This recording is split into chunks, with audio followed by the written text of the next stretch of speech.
2024 সালের মধ্যেই আপনাকে অতি গুরুত্বপূর্ণ 3 শ্রেণীর জমি ছেড়ে দিতে বাধ্য হতে হবে। তো আসুন আজকে আমরা জানি ঠিক কোন 3 শ্রেণীর জমি এবং কি কারণে আপনাকে সেই সকল জমি ছেড়ে দিতে বাধ্য হতে হবে।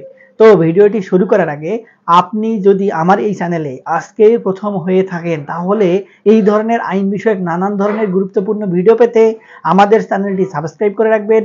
আর যদি নিয়মিত হয়ে থাকেন তাহলে লাইক, কমেন্ট এবং শেয়ার করে আমাদেরকে অনুপ্রেরণা দিবেন। ধরুন আপনি একটি সম্পত্তি দীর্ঘদিন ধরে বিভিন্ন কায়দায় ভোগ দখল করে আসছেন।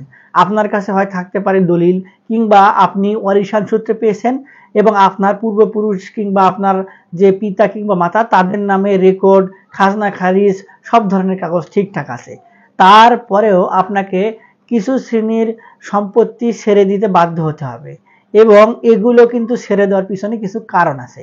যেমন প্রথমেই যদি আসি তাহলে যে শ্রেণীর জমিগুলো আপনার কোনো ব্যক্তি কোনো প্রতিষ্ঠানকে আপনার যেমন ধরেন যে উপাসনালয় কিংবা আপনার কোনো মসজিদ, মাদ্রাসা এই ধরনের কোনো প্রতিষ্ঠানকে কোনো এক সময় দান করে দিয়েছিলেন, কিন্তু পরবর্তীতে সেই সকল জমি আর কোনোভাবেই সেই সকল প্রতিষ্ঠানকে হস্তান্তর করা হয় নাই। এখন এই সকল দানপত্রের দলিল কিংবা রেকর্ড সেগুলো আপনার সরকারের কাছে বিদ্যমান রয়েছে, তাহলে সেই সকল সম্পত্তি আপনার ছেড়ে দিতে কিন্তু বাধ্য হতে হবে। এবং এই ধরনের সমস্যা বেশিরভাগ ক্ষেত্রেই হিন্দু সম্প্রদায়ের ক্ষেত্রে বেশি রয়েছে, কারণ তাদের মধ্যে এই ধরনের সিস্টেমগুলোকে একটু কম ফলো করা হয়েছে। কেননা যে সময় এই সকল সম্পত্তি আপনার সেই সকল প্রতিষ্ঠানকে দান করা হয়েছে, যে সকল প্রতিষ্ঠান সেবামূলক কিংবা আপনার উপাসনালয়ের অন্তর্ভুক্ত, কিন্তু আপনার সেই দেখা যাচ্ছে যে মুক্তিযুদ্ধের সময় অনেক ব্যক্তি এইরকম সম্পত্তি দান করে দিয়ে দেশ থেকে অন্য দেশে আপনার চলে গিয়েছিলেন।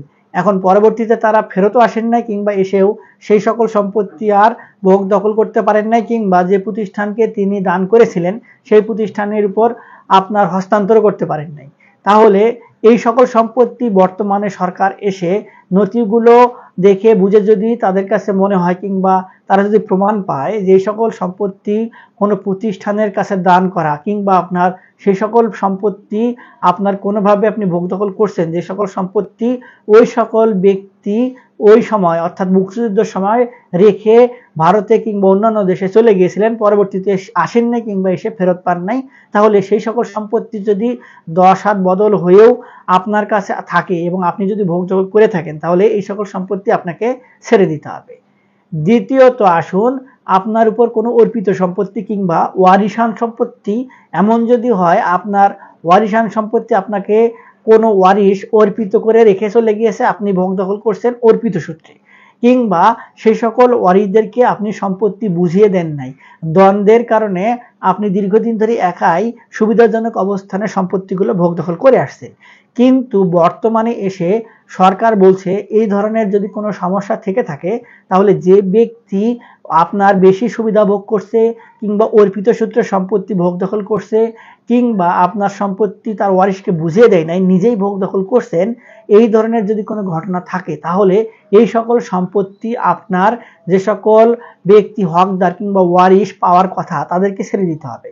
যদি তারা এসে দাবি না করে তাহলে সরকার সেগুলোকে একুয়ার করে আপনার খাস তালিকাভুক্তও করে দিতে পারে, কিংবা কোনো প্রতিষ্ঠান কিংবা ব্যক্তিকে নিয়োগ করে সেই সকল সম্পত্তি দেখভাল করার দায়িত্ব দিতে পারেন। যদি আপনাদের কাছে সেই সকল সম্পত্তির অনুকূলে হস্তান্তরযোগ্য লিগেল কোনো ডকুমেন্ট থাকে সেই ক্ষেত্রে ভিন্ন কথা, কিন্তু যদি না থাকে সেই ক্ষেত্রে আপনাকে এই সকল সম্পত্তি ছেড়ে দিতে হবে।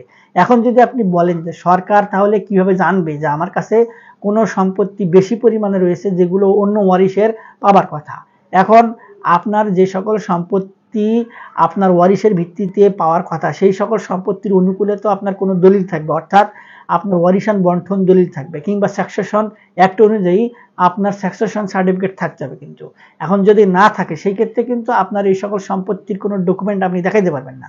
যদি ওয়ারিশান বন্টন দলিল থাকে তাহলে তো নিশ্চয়ই আপনাকে ওয়ারিশান বন্টন দলিলে উল্লেখ করতে হবে যে আপনি ওয়ারিশদের মধ্যে কতটুকু অংশ পেয়েছেন, কোথায় কিভাবে পেয়েছেন। যদি আপনি সেগুলো দেখিয়ে তার অতিরিক্ত সম্পত্তি সরকারের খুঁজে পায় তারপরে সেই সকল সম্পত্তি কিন্তু এই যে ওয়ারিশ কিংবা আপনার যদি কোনো ওয়ারিশকে আপনি বঞ্চিত করেন কিংবা যে ব্যক্তি অর্পিত রেখে গেছে তাদের কাছে ফেরত দিতে হবে দ্রুত। আর যদি তারা ফেরত না নেয় তাহলে সরকার হয়তো তাদের পদক্ষেপ গ্রহণ করবেন। আর যদি আপনার ওয়ারিশগণ স্বেচ্ছায় আপনাকে দিয়ে থাকে সেটির জন্য অন্য একটি ব্যবস্থা আছে, এটি অন্য আরেকটি ভিডিওতে হয়তো আলোচনা করার সুযোগ হলে তখন আলোচনা করব। এরপরে আসে খাস খতিয়ানভুক্ত কোনো সম্পত্তি যদি কোনো ব্যক্তি ভোগ দখল করে থাকে এবং সেই ব্যক্তি যদি নাও জানে যে এই সকল সম্পত্তি খাস তালিকাভুক্ত, কেননা বেশিরভাগ সময় এই খাস তালিকাভুক্ত সম্পত্তিগুলো দীর্ঘদিনের জন্য এমনকি 99 বছরের জন্য লিজ কিংবা ইজারা নেওয়া হয় সরকারের কাছ থেকে। এখন যে ব্যক্তি 99 বছরের জন্য ইজারা কিংবা লিজ নিলেন সেই ব্যক্তি একটা জেনারেশন পার করে তার জীবদ্দশায় পরের জেনারেশনের হাতেও কিন্তু সেই সকল সম্পত্তি রেখে যেতে পারেন। অর্থাৎ তার যে পরবর্তী ওয়ারিশ সেই ওয়ারিশদের কাছে কিন্তু ওয়ারিশান ভিত্তিতেও কিন্তু সেই সকল লিজভুক্ত সম্পত্তি আসতে পারে, কিন্তু সেই ব্যক্তি কিন্তু বিক্রি কিংবা অন্য কোনো পন্থায় সেই সকল সম্পত্তি ভোগ দখল করতে পারেন না। এখন দেখা যাচ্ছে যে যে ব্যক্তি ইজারা কিংবা লিজ নিয়েছিলেন সেই ব্যক্তি পরবর্তীতে তার ওয়ারিশের কাছে হস্তান্তর করে গিয়েছিলেন, কিন্তু সেই সকল ওয়ারিশ এই যে খাস তালিকাভুক্ত সম্পত্তি তার যে পূর্বপুরুষ এই লিজ কিংবা ইজারা নিয়েছিলেন এটি সম্পর্কে অবগত না। এখন সেই ওয়ারিশগণ পরবর্তীতে সম্পত্তিটি পেয়ে এবং সেই সম্পত্তি তার কাছে আসার পরে কোনো একটি কারণে সেই সকল সম্পত্তি অন্য একজন ব্যক্তির কাছে বিক্রি করে দিলেন।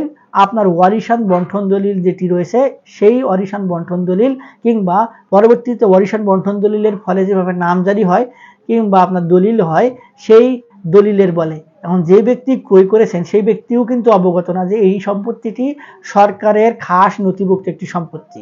এখন এইভাবে যদি 2-3 হাত বদল হয়েও কোনো ব্যক্তির কাছে ওই খাস তালিকাভুক্ত সম্পত্তিটি আসে, এখন এসে সরকার যদি দেখে এই সম্পত্তিটি তো লিজের আওতাভুক্ত হয়ে গেছে কিংবা যে আমলের জন্য তিনি লিজ নিয়েছিলেন সেই মেয়াদ কিন্তু পার হয়ে গিয়েছে, এখন এই সকল সম্পত্তি সরকার কিন্তু একুয়ার করে নেওয়ার চেষ্টা করবে। এখন আপনি যদি বলেন এই সম্পত্তি তো আমি আপনার লিগেল ওয়ে ফলো করে কিনে রেখেছি, কিন্তু ওই যে উদাহরণ দিলাম যে তারা কিন্তু জানতেন না কিংবা জেনে শুনেও যদি আপনার কাছে প্রতারিত করে বিক্রি করে তাহলে তার দায়ভার কিন্তু সরকার গ্রহণ করবে না, এটি দায়ভার কিন্তু সম্পূর্ণ আপনার। কেননা সম্পত্তি ক্রয় করার আগে অবশ্যই আপনার সেই সম্পত্তি সম্পর্কে খোঁজ খবর নিয়ে তারপর ক্রয় করা উচিত ছিল।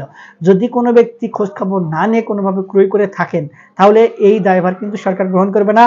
2024 সালের মধ্যেই এই যে নতুন যে বিডিএস জরিপ আসতেছে এই জরিপে কিন্তু এই সকল সম্পত্তি বের হয়ে আসবে এবং সরকার স্পেসিফিকভাবে বলে দিয়েছে যে এই সকল সম্পত্তি কিন্তু আপনাদেরকে ছেড়ে দিতে হবে। কেউ যদি কোনো টাল বাহানা করেন তাহলে এই যে নতুন ভূমি অপরাধ প্রতিরোধ এবং প্রতিকার আইনে সর্বনিম্ন 2 বছর থেকে সর্বোচ্চ 7 বছর পর্যন্ত সশ্রম কারাদণ্ডের কিন্তু ব্যবস্থা রাখা হয়েছে এবং সঙ্গে সঙ্গে জরিমানা কিংবা উভয় দণ্ডে দণ্ডিত করারও কিন্তু ব্যবস্থা রয়েছে।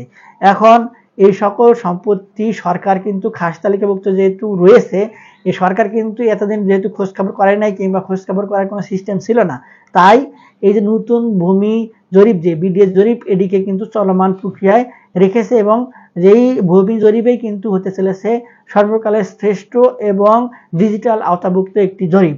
এবং এই জরিপের ফলে কিন্তু এখন আর কোনোভাবেই কোনো ব্যক্তি একটি সম্পত্তি দ্বিতীয় জায়গায় কিংবা প্রতারণার আশ্রয় নিয়ে একাধিক ব্যক্তির কাছে বিক্রি করতে পারবেন না। এবং ভূমি মন্ত্রী কিংবা ভূমি সচিব কিন্তু বলেই দিচ্ছেন যে এখন থেকে সঙ্গে সঙ্গেই যখন জমি বিক্রি হবে কিংবা এক হাত থেকে অন্য হাতে হাত বদল হবে সঙ্গে সঙ্গেই নাম নথিভুক্ত সবকিছু চেঞ্জ করে দেয়া হবে। আর এই সকল বিষয় নিয়ে আরো বিস্তারিতভাবে যদি আমাদের থেকে কোনো কিছু জানার থাকে তাহলে ভিডিওর নিচে কমেন্ট বক্স রয়েছে, সেখানে কমেন্টস করবেন, আমরা আপনাদের সঙ্গে যোগাযোগ করার চেষ্টা করব। আশা করি আপনাদের মাঝে বিষয়টি ক্লিয়ার হয়েছে। আজকে এ পর্যন্তই, দেখা হবে সামনে নতুন কোনো ভিডিওতে নতুন কোনো টপিক নিয়ে। ততদিন পর্যন্ত ভালো থাকবেন, ধন্যবাদ।